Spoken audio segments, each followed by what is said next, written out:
Somewhere along the way, we started treating hobbies like childish things that we need to outgrow. I'm turning 30 in about 2 years, and I personally partake in a lot of hobbies that people would consider childish. I love skateboarding. I love reading comics and reading fiction. I enjoy cooking, which isn't as childish. But overall, if it's not childish, people also say you need to monetize it. Hobbies need to be something that we just simply need to enjoy. And I also contend that having hobbies can make you a better person. Let's talk about it. All right, we're gonna make our way to our kitchen. Very thankful for our kitchen. When we first looked at this house, this was one of the things that sold me on this house. Sold Abby on this house because it is straight beautiful. What an island. I love talking about food because it is the whole discussion about nutrient dense versus non-nutrient dense food. Let's switch spots real quick. When it comes to food and when it comes to meal prep and when it comes to planning, I enjoy this as a hobby because it does bring me life, provide food that can taste good, that can reheat well, and that can also provide for our family. How are you freezing things? How are you purchasing groceries? One of the things we do is we shop at Sam's Club. I get the bone-in, skin-on chicken thighs, and I like to break those down, freeze them up, and get them ready for meal prep. Another thing I like to do is just take pride in whatever I'm cooking. So for instance, yesterday, cooked. Also, we have a lot of Dr. Pepper right now because Abby won it from work. So Dr. Peppered up. I'm not a diet Dr. Pepper person, but she is, which I love. For instance, this is just some chicken tortilla soup, but something that I tried to do for the first time with it was caramelize the onions. So take a little bit more time adding water, letting it reduce, adding water, letting it reduce, stirring it, just to add a little bit more depth and flavor to chicken tortilla soup. Loading it with black beans and other things for fiber, loading it with rotisserie chicken for protein. Tonight, I'm actually planning on trying to cook, because one of our church friends cooked for us, a little bit of like a vodka sauce pasta, but utilizing some pancetta and then cooking it with some shallots. So cut up the shallots, put in the pancetta. For me, I'm gonna add a little bit something different and then chiffonading some basil and putting it on top. Cooking just brings me life and I enjoy it. And a lot of people are intimidated by it because some people might buy stainless steel because they get fear-mongered into it and they're like, I don't wanna use nonstick, so maybe I should use stainless steel. But then you don't really know how to use it and you burn everything and things stick. So there's a science to it, but there's a love to it. And cooking has always been something that I've enjoyed doing, and I encourage you, pick up a pan, pick up a pot, and give a shot. That rhymed. That was actually kind of good. All right, so we're going to talk a little bit about reading. I went to grad school, and in grad school, I read a ton of books, like more than I can even count on my hands.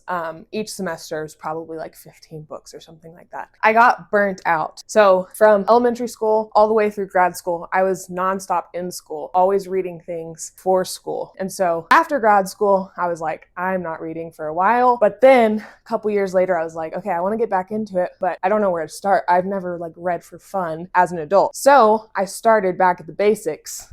Currently have been reading through the Harry Potter series again on book 6. And it's so much fun to reread these books that I loved as a kid and just get that like childish joy for reading again. You know, it's really great to read. As you can see in our bookshelf, we have a lot of books on theology and social issues and just things that I think can help us to form really deep critical thinking skills about the world, about the way things work. And I think that reading fantasy and reading, you know, fiction and just these things that like just bring us into this other world and just reignite that creativity that we had as kids that sometimes we can lose it as adults. So I think a balance is really important. Right now, I'm just sticking with fiction. I'll get back into these at some point, but I'm still a little burnt out on them. But overall, books can help educate, books can help foster creativity, books can just bring connection with people who also read. So highly recommend reading and finding what you enjoy reading and not just what other people tell you should. I did not go to seminary, but similar to my wife, I enjoyed reading and interacting with themes of things to help me and how I actually interact with people. So it's always a topic, but sometimes we can minimize people to topics instead of being people. So a lot of the books we have are holistic for that instance. But what actually got me back into reading was when I did begin with Lord of the Rings, Fellowship of the Ring. I grew up watching Lord of the Rings, but reading this was a vast reminder to me that just because it's fiction doesn't mean that it's not true. And so we have a lot of truths in this about friendship. We have a lot of truths in this about courage, have a lot of truths in this about community. And this is just a breath of fresh air. I love compact books.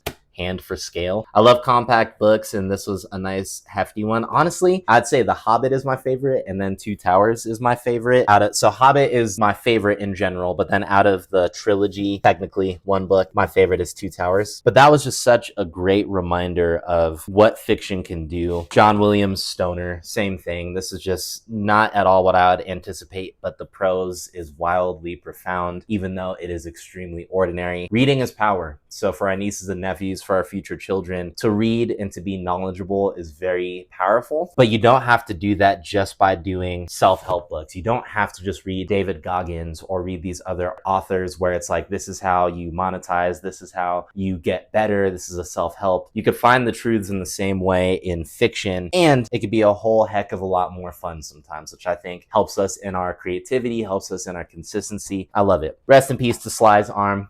Shout out G for making this for us. It got bust up in the mail, but he is there as our as our hero guarding our bookshelf. Okay, so we're back downstairs. This room has transformed a bit since the last couple videos that we've done. This section used to be right over there. This bookshelf used to be right over here. And Abby had the wonderful idea of switching it up, and now it feels a lot more open. I want to do a more comprehensive video on this TV itself, but we're going to talk about video games. I could find a myriad of tweets about grown women who have commented on men and saying, men, if you're pushing 30, give it up. Stop playing video games. And there are some men who probably do need to hear that advice. There are probably some women that also need to hear that advice if your life is being wasted away, or if you're playing at a detriment to your health and your mental well-being. I would love to say though, being able to come home, oh my gosh, man, I'm telling you, Ocarina of Time recently has been my jam. Being able to come home and to unwind a little bit and to be freaking confused. Shout out to the homie Jude, who knows this game like the back of his hand. Going through tunnels and dungeons and leveling up, it gives me this sense of progression. It's just fun. It's world building. It's so much fun. I love the character Link. I even found out, spoiler alert, even though the game came out a long time ago, I forgot that he was Hylian. Like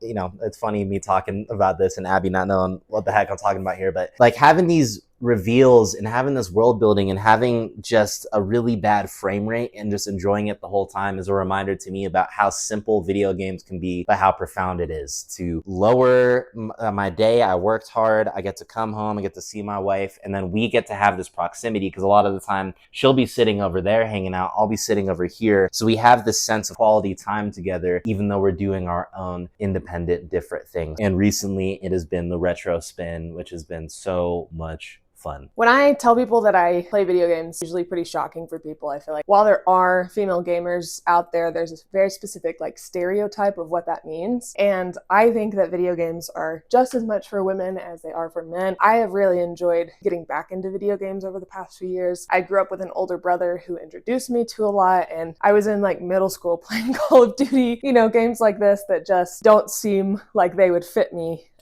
But I really enjoy it as a hobby, and I think that it is, like Andre was mentioning, a great way to unwind at the end of a long day. Sometimes I don't have the mental capacity to like fully engage myself in a book, but video games I think does a similar thing for me in that it brings me into another world. When you're playing as these characters, a lot of times in video games there's a lot of strategy involved, there's a lot of critical thinking, there's a lot of decision making. We think of video games as like mindless and wasting our brain space, but I actually think that it enhances our brain a lot, and it develops certain aspects of our brains that are just really unique and cool, and it can be a really fun way to do that, to engage in these types of activities. So I've really enjoyed video gaming. I've been playing on our Switch Lite quite a bit recently. I just finished Ni no Kuni, which was a really great RPG style. I haven't played a ton of RPG, but I really love the story of Ni no Kuni. It really just like sucked me in, and it does take a lot of critical thinking and a lot of like quick decision making to get through the game. So yeah, I just think video games are a great way to spend time. As Andre mentioned, they can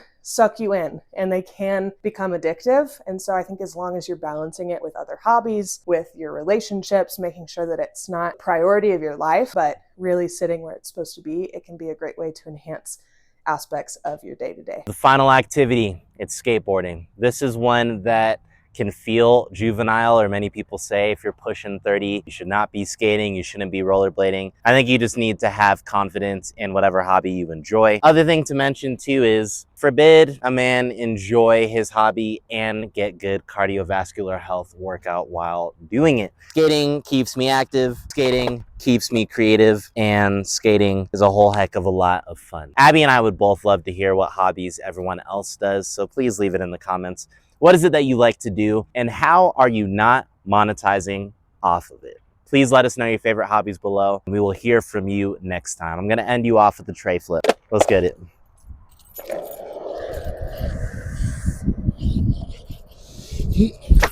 Oh boy! Oh, that was freaking. I'll take that, boy. I'll take that.